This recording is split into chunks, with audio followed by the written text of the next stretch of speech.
Hello friends, कैसे हो आप लोग? आई होप अच्छे ही होंगे, क्योंकि मैं भी अच्छी हूँ तो आप भी अच्छे ही होंगे। और आज तक करवा चौथ, और ये देखिए मेरी आंटी ने अपने आप से ही अपना मेकअप किया हुआ है और वो कितनी प्यारी लग रही हैं।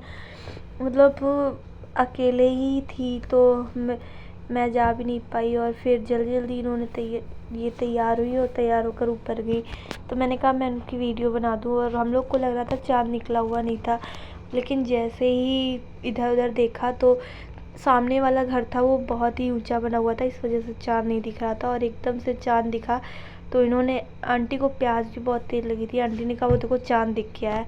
फिर हम लोगों ने फटाफट चाँद देखा और आंटी जी पूजा करने लग गई हैं। फ़िलहाल इस साल ही, नेक्स्ट टाइम से तो मैं भी व्रत रहूँगी। और आंटी फिर देखिए चाँद को और सूरज को, सूरज है जो भी बोलते हो उनको, माला चढ़ाया उन्होंने, फूल चढ़ाया, उन्होंने पूजा स्टार्ट कर दी। और मैं वहाँ बैठे बैठे उनको देख रही थी कैसे क्या करते हैं। फ़िलहाल मुझे कुछ समझ तो नहीं आ रहा था, लेकिन फिर भी मैं देख रही थी। उन्होंने सबको फूल, पूरे जो होता है उसको क्या बोलते हैं, करवा, उसके चारों तरफ फूल रखा और सब कुछ दिया जला दिया। सारा दिया जल नहीं रहा था, बहुत मुश्किल से जला था।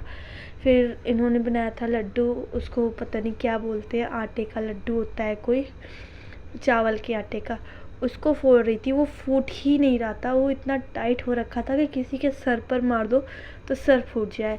लेकिन फिर किसी तरह तोड़ के उसको रखा और फिर उसको उसी में डाल दिया जो कलसा होता है।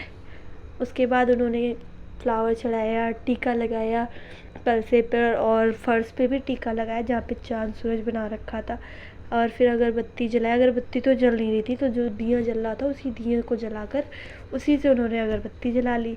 आंटी को पूजा करते हुए देख के मुझे बहुत एक्साइटमेंट हो रही थी। मुझे लग रहा था हाय वो एक साल कब आएगा जब मैं भी रहूँगी। फ़िलहाल मुझसे तो भूखा रहा नहीं जाता है, पर देखा जाएगा।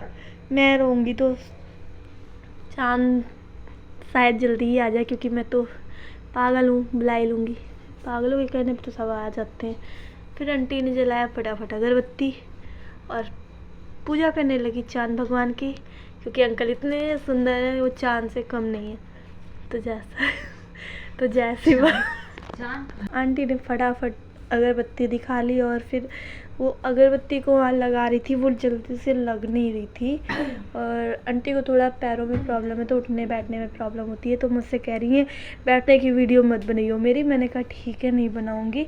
जब वो बैठ गई हैं तो फिर मैं उनकी वीडियो शूट करने लग गई। उन्होंने पूजा किया। अब सही में पूजा करने में बहुत टाइम लगता है। अब वो उसे दिया से सूरज चाँद भगवान की पूजा कर रही थी, उसके बाद कलसे को घुमा रही थी। मुझे देख के बहुत अच्छा लग रहा था कैसे पूजा की जाती है। मैं सीखती गई, वो करती गई, मुझे कहती गई कि ऐसे ऐसे सीख लो, तुम्हें भी करना है। मैंने कहा हाँ ठीक है, आप कर तो रहे हो, आपको देख के सीख ले रहे हैं। ये निकाला आंटी ने टीका, नहीं, इन्होंने उससे चावल निकाला और मुझसे कहा मेरे लोटे का पानी पकड़ो, और जैसे जैसे मैं बोलती जाऊँ मुझे डालते जाना 7 बारी। तो इन्होंने बाल को पकड़कर अपनी नोज तक ले गई हैं, चावल के साथ साथ 7 बारी मुझसे पानी डलवाया। मैं डाली और इसके बाद इन्होंने अर्घ दिया चाँद भगवान को, और फिर वहाँ से लोटा ली, और वहाँ से आगे आकर अर्घ देने के बाद अंकल जी आए हैं, बैठ के पैर छुआ, टीका लगाया, सिंदूर भरा। सिंदूर भरने के बाद मुझसे कह रही हैं कि अब चलो नीचे। तो हम नीचे ही जा रहे थे, तब तक अंकल जी भी आ ही गए थे। तो उन्होंने कहा, मैंने कहा लाइए आपकी फ़ोटो खींच दूँ। और फिर हम लोगों ने सामान लिया और फिर साथ में हम लोग नीचे गए। और नीचे जाने के बाद मैंने खाई मिठाई।